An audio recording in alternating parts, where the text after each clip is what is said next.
안녕하세요. 부버지 김현민 기자입니다. 첼시가 구단 역대를 넘어서 프리미어리그 역대 최고 이적료인 1억 1,500만 파운드를 들여 야심차게 카이세도 영입을 성사시켰습니다. 과연 카이세도는 프리미어리그 역대 최고에게 걸맞는 선수일지, 그리고 카이세도가 첼시의 부족한 부분을 채워줄 수 있는 퍼즐 조각일지 한준TV에서 체크해보도록 하겠습니다. 먼저 첼시가 구단 오피셜을 통해 카이세도가 블루다, 그러니까 그 블루는 바로 첼시를 의미하는 거죠. 그러면서 이렇게 그 첼시 이적 오피셜을 띄웠는데요. 뭐 이적료랑 계약 기간 같은 건 나오진 않긴 했지만은 그래도 뭐 대부분 매체들에서 다 공통적으로, 이거는 파브리치오 로마노 기자의 SNS긴 하지만은 다른 매체들도 다 공통적인 거거든요. 이적료는 1억 1,500만 파운드, 하나로 따지면은 약 2천억이고요. 그리고 계약 기간은 2031년까지인데 옵션을 더하면은 2032년까지인 겁니다.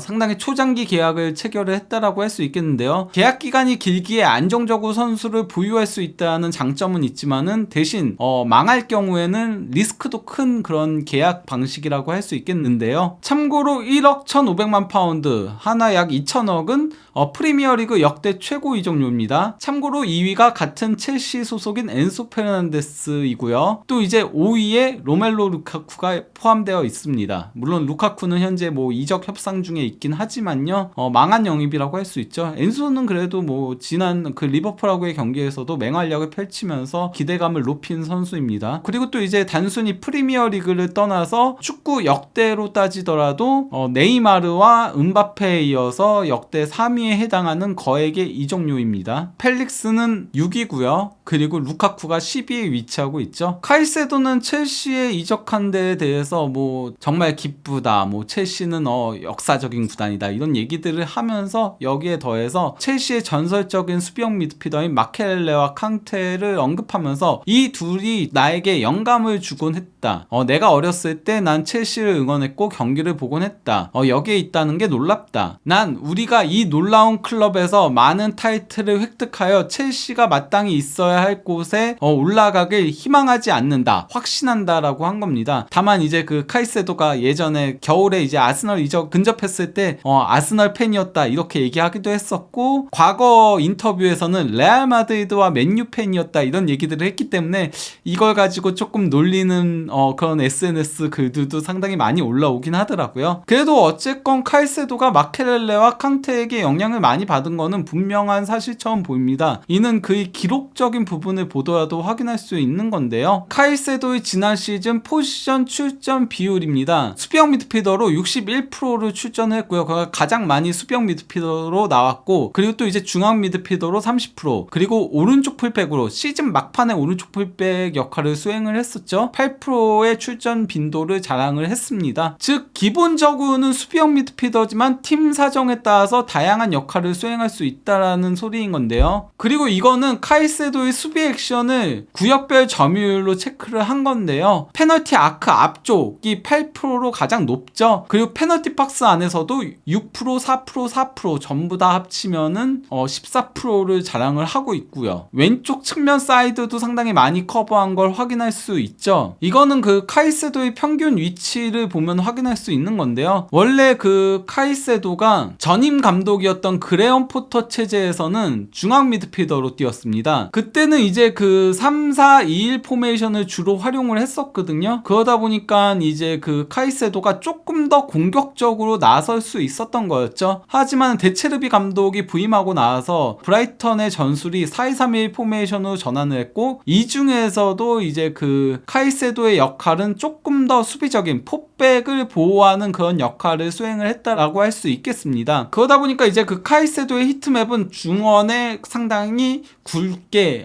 자리매김하고 있는 걸 확인할 수 있죠. 기본적으로 LCM, 그러니까 왼쪽 수비형 미드필더로 나섰으나 이제 거기서 상당히 큰 영향력을 행사하면서 거의 모든 포지션에 패스를 연결하는 그런 허브 역할을 수행한 걸 확인할 수 있습니다. 그리고 이제 수비 액션은 기본적으로 중앙에 많이 위치하고 차지하고 있지만은 그래도 왼쪽 측면으로 조금 더 가져 있는 걸 확인할 수 있죠. 이번에는 카이세도의 기록을 확인해 보려고 하는데요. 태클 100회로 프리미어리그 전체 2위였고요. 가로채기도 56회로 프리미어리그 전체 2위였습니다. 그리고 중원 지역에서의 소유권 획득은 142회로 프리미어리그 전체 3위였고요. 볼 터치 숫자는 2735회로 프리미어리그 전체 8위였고요. 또 이제 패스 성공은 1961회로 프리미어리그 전체 6위였습니다. 여기에 더해 그 카이세도는 90분당 기록으로 보면 더 화려한데요. 90분당 태클이 2.9회로 브라이턴 팀 내 1위였고요. 또 이제 그 볼 경합 승리도 6.3회로 브라이턴 전체 1위였고요. 또 이제 가로채기도 1.6회로 브라이턴 전체 1위였고요. 소유권 획득도 7.1회로 브라이턴 전체 1위였습니다. 이것만 놓고 봐도 카이세도가 얼마나 수비에 강점이 있는 선수인지를 확인할 수 있죠. 캉테와 마케렐레를 많이 연상시키는 선수라는 걸 확인할 수 있는 지표들입니다. 비단 양적인 부분만이 아닌 질적인 부분에서도 카이세도는 프리미어리그에서 상위권을 기록을 하고 있습니다. 이거는 이제 그 상대 진영에서의 볼터치에 이은 그 투루 태클 지표인 건데요.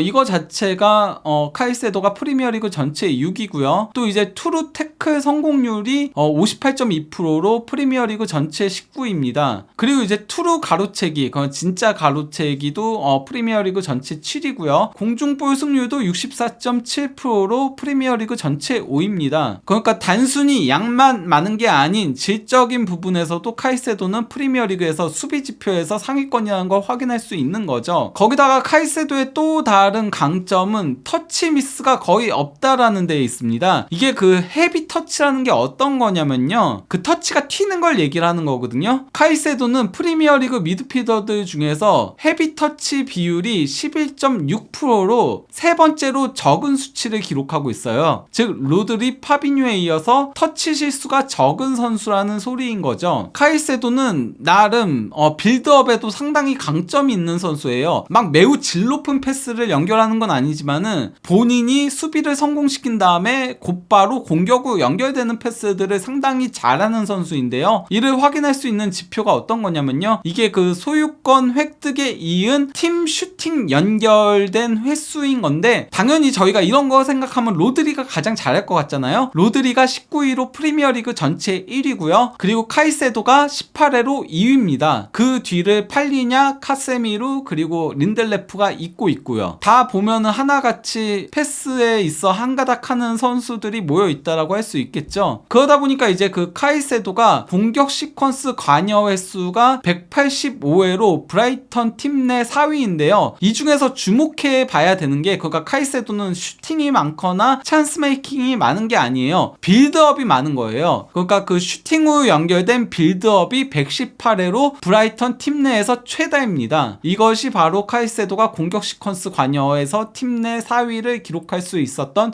이유라고 할 수 있겠죠. 이건 이제 그 엔소와 카이세도의 비교인 건데요. 엔소가 확실히 패스면에서 강점이 있죠. 그러니까 전진 패스가 프리미어리그 상위 67%에 달하고요. 또 이제 볼 전진 캐리도 31%로 카이세도보다 우위를 점하고 있습니다. 그러니까 카이세도는 전진 패스 같은 거는 솔직히 말하면 그렇게 능력이 좋은 선수는 아니거든요. 하지만은 대신 카이세도는 연계 플레이 볼륨이 상당히 높고요. 또 이제 키핑 능력이 상당히 강한 걸 확인할 수 있죠. 물론 엔소도 잘하지만 이 부분은 카이세도가 엔소보다 앞선다라고 할 수 있고, 또 이제 수비적인 부분에서는 확실히 카이세도가 엔소보다 우위를 점하고 있죠. 그러니까 뭐 리커버리라던가 가로채기라던가, 또 이제 상대의 움직임을 제어하는 거라던가, 수비 임팩트라던가, 그리고 수비적인 강렬함이라던가, 또 이제 공중볼 능력 같은 것들은 다 이제 카이세도가 우위입니다. 슈팅 볼륨이라던가 기대 득점이라던가 찬스 메이킹 같은 부분들은 또 이제 엔소가 앞서는 걸 확인할 수 있죠. 즉 둘의 역할 분담이 확실하게 이루어질 수 있다는 겁니다. 그러다 보니까 이런 그 기록 그래프를 둘을 합치면은 거의 육각형에 가깝게 되는 거죠. 엔소가 패스적인 부분을 담당을 하고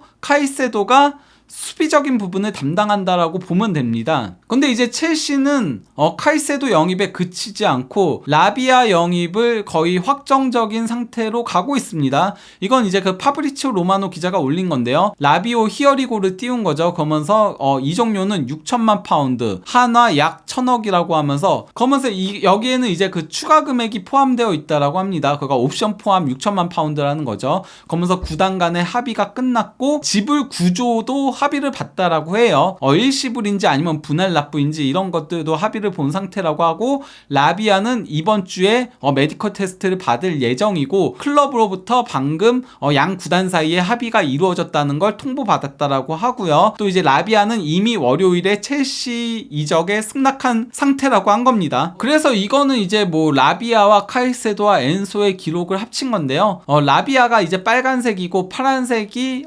카이세도인데, 보시면 아시겠지만은 카이세도랑 비슷한데 카이세도보다 조금 크기가 작죠. 즉 다운그레이드 카이세도라고 할 수 있겠습니다. 다만 이제 드리블 능력이랑 또 이제 볼 리커버리 능력만 라비아가 카이세도보다 근소하게 앞서고 있습니다. 나머지는 다 카이세도보다는 떨어지는 걸 확인할 수 있는 거죠. 그런데 물론 카이세도도 만 21세로 상당히 어리지만은 라비아는 만 19세예요. 카이세도보다도 2살이 더 어립니다. 즉 발전 가능성이 있다라고 할 수 있겠죠. 어쨌건 그 첼시가 프리미어리그 역대 최고액으로 카이세도를 영입하면서 현재 첼시는 카이세도, 운쿵쿠, 디사시, 니콜라스 잭슨, 로베르트 산체스, 우고 추쿠, 그리고 앙젤로 가브리엘, 사무엘 스미스, 모레이라, 마토스까지 영입을 한 건데요. 첼시가 현재까지 이번 여름 이적료 지출이 2억 8,590만 파운드, 한화 약 4,900억으로 프리미어리그 전체 1위를 넘어서 전 세계 1위를 기록 중에 있습니다. 다만 첼시 같은 경우는 다른 부분이 하나 있다면요, 판매를 정말 잘했어요. 뭐 하베르츠를 6,500만 파운드에 팔았고요. 또 이제 메이슨 마운트도 6천만 파운드에 맨유로 팔았고요. 또 이제 코바치치도 맨시티로 3천만 파운드에 팔았고요. 또 이제 플리식과 로프터스 치쿠도 비싸게 AC 밀란에 팔았고요. 또 이제 쿨리발리와 에드와르드 맨디도 사우디 알힐랄과 알리에 비싸게 팔았고요. 또 이제 에단 아파도도 리즈로 팔았거든요. 그 외에 선수 정리를 상당히 잘하면서 연봉 규모도 줄이고 이적료 수입도 상당히 많이 벌어들였습니다. 그러다 보니까 이거는 이제 뭐 이적료 지출과 수입을 플러스 마이너스한 순수 이적료 지출이거든요. 여기에 있어서는 첼시가 5,360만 파운드로 한화 약 900억으로 프리미어리그 전체 9위입니다. 이게 아스널이나 맨유와 구별을 짓는 부분이라고 할 수 있겠죠. 이것이 바로 첼시가 또다시 라비아한테 거액의 이적료를 지출할 수 있는 발판이라고 할 수 있겠습니다. 다만 첼시가 지난 시즌에도 여름과 겨울에 상당히 많은 선수들을 영입하면서 이적료 지출이 많았잖아요. 토드 보엘리 구단주가 구단을 인수하면서, 그러면서 현재까지 영입한 선수 명단이에요. 스털링, 슬로니아, 카사데이, 바디알실, 마두에케, 모건, 마토스, 가브리엘, 우고 추커, 쿨리발리, 추쿠에메카, 포파나, 산토스, 무드릭, 구스토, 잭슨, 모레이라, 산체스, 허친슨, 쿠쿠렐라, 오바메양, 포파나, 엔소 페르난데스, 운쿵쿠, 사무에스 스미스, 디사시, 카이세도, 그러면서 현재까지만 무려 8억 8,760만 파운드, 하나 약 1조 5천억을 썼습니다. 거기다가 이들이 대부분 장기 계약으로 묶여 있거든요. 즉 첼시는 이 선수들로 성공해야 됩니다. 안 그러면은 좀 고전할 위험성이 있다라고 할 수 있겠죠. 이러한 가운데 첼시에 악재가 있었죠. 바로 이제 프리미어리그 개막을 앞둔 시점에서 에이스 역할을 맡기기 위해 영입한 크리스토퍼 운쿵쿠가 무릎 부상으로 16주 결장이 확정됐습니다. 이건 첼시 구단에서 이제 발표를 한 거거든요. 즉 4달 결장이니까 전반기는 못 나온다라고 할 수 있겠는데요. 그러면 첼시의 예상 베스트 라인업을 보도록 하겠습니다. 라비아가 가세한다면은 이런 식으로 4-3-3이 될 가능성이 높지 않을까 싶어요.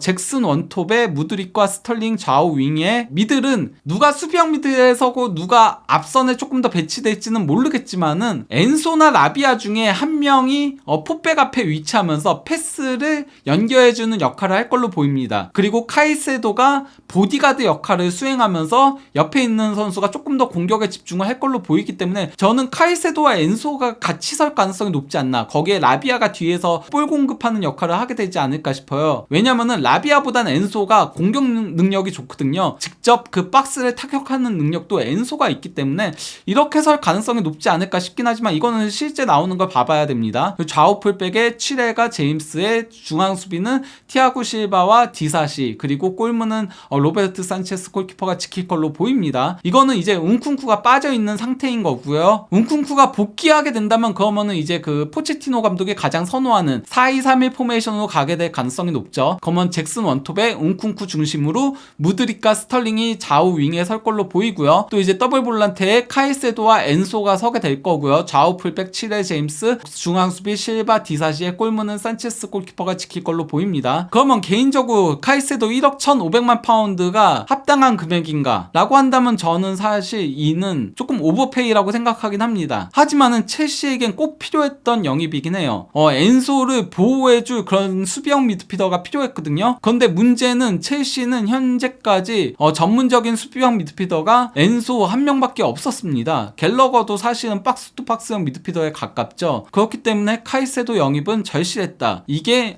첼시가 프리미어리그 역대 최고액을 들여서 카이세도를 영입한 거라고 할 수 있겠습니다. 그러면 이쯤에서 카이세도 이적과 관련한 분석 영상을 마무리하도록 하겠습니다. 감사합니다.